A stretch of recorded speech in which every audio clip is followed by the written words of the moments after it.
2023 comenzó con un cambio de gobierno en Brasil. El 1 de enero, Luiz Inácio Lula da Silva fue investido presidente, reemplazando a Jair Bolsonaro. 20 años después de acceder al poder por primera vez, Lula prometió reconstruir el país y ya en las primeras horas firmó varios decretos para revertir medidas de su antecesor. Una semana después, Brasilia fue escenario del momento más tenso desde la restauración de la democracia brasileña en 1989.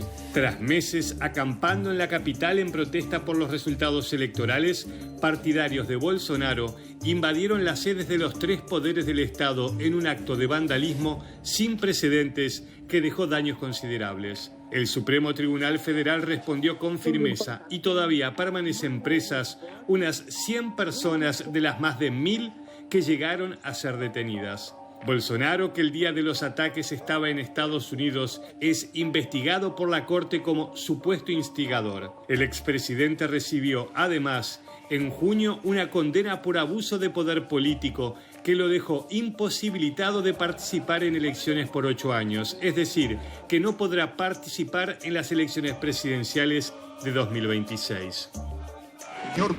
En Paraguay también hubo un cambio de presidente, pero con continuidad. A sus 44 años y en su primer intento, Santiago Peña retuvo el poder para el Partido Colorado, que gobierna el país en forma prácticamente ininterrumpida desde hace casi 70 años.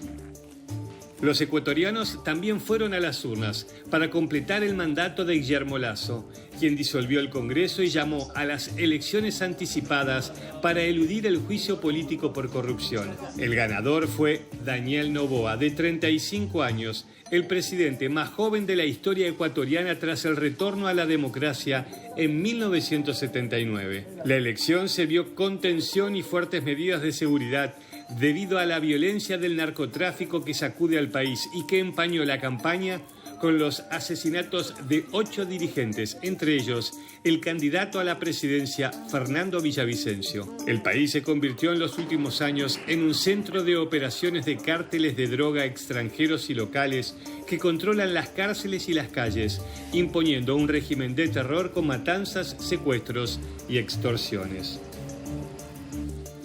La violencia también se propagó en Haití, donde las bandas criminales controlan cerca del 80% de la capital, Puerto Príncipe. Las Naciones Unidas reportaron unas 4.000 personas muertas y cerca de 3.000 fueron secuestradas este año en el país por acciones de grupos criminales. Y advirtió que la violencia se está extendiendo fuera de la capital. Los guatemaltecos votaron por un cambio. El sociólogo Bernardo Arévalo, hijo de quien fue el primer presidente democrático del país, ganó las elecciones con la promesa de una lucha frontal contra la corrupción y rompió el continuismo de décadas de partidos conservadores. Pero la Fiscalía lleva meses poniendo trabas para su investidura, prevista para el 14 de enero. Primero buscó cancelar su partido Semilla. Luego solicitó le quiten su inmunidad. Acusó de anomalías al Tribunal Electoral y finalmente consideró nulos los comicios. La Corte Constitucional de Guatemala ordenó garantizar la juramentación de Arévalo, quien negó las acusaciones de la Fiscalía y calificó sus acciones como un golpe al corazón de la democracia. Buenas noches, señor presidente. Bienvenido.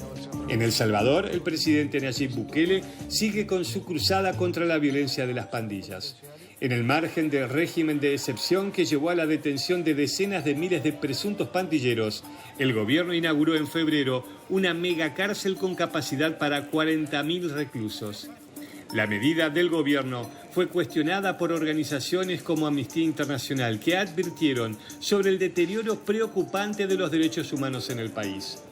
La guerra contra las pandillas le dio altos niveles de apoyo a Bukele, quien buscará la reelección en 2024. En medio de cuestionamientos de la oposición que califican su candidatura de inconstitucional. En Venezuela, Nicolás Maduro también busca mantenerse en la presidencia en 2024 para un tercer mandato. Durante mucho tiempo dividida, una gran parte de la oposición se unió tras Marina Corina Machado, que arrasó en las primarias de la principal alianza opositora. Machado está inhabilitada para ocupar cargos públicos, una sanción denunciada por la oposición como método ilegal usado por el chavismo para mantenerse en el poder. En Venezuela, las cárceles también fueron noticia, luego de que el gobierno impulsó un plan de ocupación de centros de reclusión para retomar su control que estaba en manos de pandillas. Sobre el final del año, una controversia que el país mantiene con su vecina Guyana por el territorio Esequibo aumentó la tensión en la frontera. El gobierno venezolano organizó un referéndum consultivo en el que el país aprobó apoyar la reivindicación, tras lo cual Maduro ordenó crear una provincia y otorgar la nacionalidad a los 125.000 habitantes del Esequibo, administrado por Guyana. Una cumbre entre los presidentes de Venezuela y Guyana bajó la tensión, pero esta semana la llegada de un buque británico volvió a subir la temperatura del conflicto por este territorio rico en petróleo y minerales. En Chile también hubo un plebiscito para pronunciarse sobre un nuevo proyecto constitucional. 4 años después del inicio del proceso como respuesta a las protestas masivas, los chilenos votaron en contra de una nueva protesta para reemplazar la constitución vigente desde la dictadura de Augusto Pinochet y reformada varias veces en democracia. El nuevo proyecto había sido redactado por un consejo controlado por la derecha. Tras conocerse los resultados, el presidente Gabriel Boric descartó una nueva constituyente durante su mandato. Las urgencias son otras. Mientras tanto, en Perú, el expresidente Alberto Fujimori, condenado a 25 años de prisión por crímenes contra la humanidad, recobró la libertad. Lo hizo bajo el amparo de un indulto concedido por razones humanitarias, pese a la objeción de la justicia interamericana. América Latina también sufrió fenómenos climáticos extremos, intensificados por el calentamiento global. A inicios de este año, varias áreas del centro-sur de Chile se vieron afectadas por incendios forestales, dejando una veintena de muertos y miles de hectáreas devastadas. Una semana después fue el norte de Argentina el que sufrió cientos de hectáreas consumidas por las llamas. La sequía también fue intensa en Uruguay, donde la población de la capital y zonas metropolitanas sufrieron 2 meses de escasez de agua potable luego de que un embalse quedara prácticamente seco. La fuerza de la naturaleza también fue arrasadora en Acapulco, donde un violento huracán destrozó en pocas horas buena parte de la ciudad mexicana. Los daños materiales fueron enormes y nos vuelven a recordar que los desafíos que plantea el cambio climático y su agravamiento por el calentamiento global deben ser atendidos de manera urgente.